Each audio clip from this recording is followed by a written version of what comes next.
Welcome to Manufacturing Tech Australia with Shane Williams and Paul Mason. I'm here with Kent from Locus Robotics. Kent, welcome to Manufacturing Tech Australia. Thanks very much. Thanks for being on the show. So we're here at CMAT, checking out your stand here, and you've got some fine pieces of equipment behind us. Maybe tell us a little bit about what's going on. Okay, Locus Robotics is a picking system for warehouse operations. We can go into greenfield or brownfield sites. We can deliver the solution very quickly. We've got a 12 to 16 week lead time for installation. And we offer robots as a service, which is quite different to the marketplace, where everybody else is selling capital items. We think that the technology and the development is ongoing, so the relationship with the customer should be ongoing. So we lease the units and we provide a full suite of services. Right, so me as an owner, I don't have to buy the thing and then figure out how to continually program it and update it. You kind of deliver the whole solution as a service. Yeah, that's right. We go into the client's site, we put our own network layer in, so we put our own infrastructure in. We host the client system through an API. They post the data to us and we have a pool of work, and we then work through that pool of work in the priority sequence that the customers set on their WMS. Yeah, and I imagine it's a fairly scalable solution. So what's your smallest sort of size client? Smaller clients are sort of less than 20 machines. We have a number of those sites. They operate really efficiently with a swarm pick process.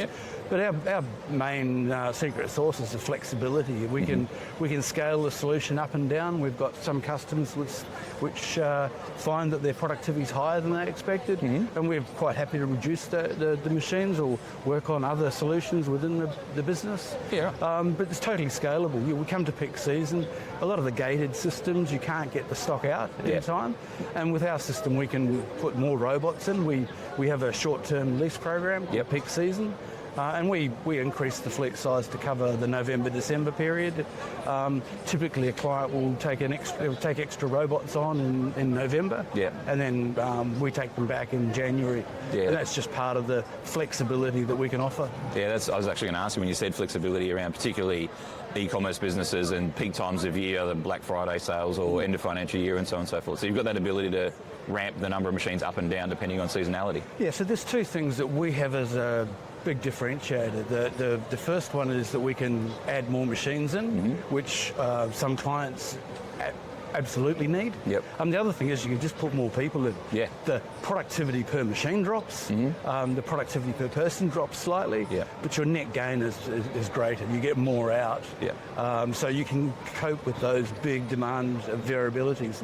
A lot of clients go 2-3 times X in peak season, and some put on extra shifts and do longer days, and most of our sites put on both. They do the extra time and put some more robots on, and they can hand those robots back. There's a slightly higher short-term rental fee, but that gives the ability to get away from gated systems where you've got, you're bringing shelving systems to pickers and that sort of thing. Once you've reached the throughput of that pick-up and deposit station, you can't go any further. You have to get the product out and go to manual picking. And we don't see that as a desirable solution. The customers get used to picking with the robots. We've found that generally the turnover of our customer sites drops. They have less of a recruitment problem. And I've got sites where there's lots of people doing packing in a high value cosmetics market, and they bring the people in and they want to do the picking rather than the packing. And it used to be they wanted to do the packing because they could talk. Now they really enjoy walking around and going from robot to robot. And so I imagine you've been in the industry for a while, so this won't be your first rodeo. You've probably seen people do this poorly in the past. What are some of the things you've seen, mistakes that folks have made that you've kind of solved with this solution? I go back to that ongoing relationship with the customer. We have, I'm a customer success manager for Locus, so I have been involved in operating warehouses. I've worked for most of the major distribution companies, and we've learned that the solution fits really well with 3PLs and customers. The mix of online retail and industrial, B2B, our solution can handle both. Awesome.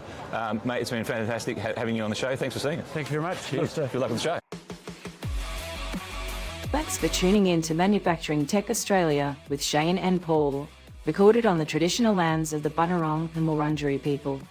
For more information, jump on the manufacturingtech.au website. Remember to hit the follow button to join us again next time as we continue to explore the intersection of manufacturing and technology.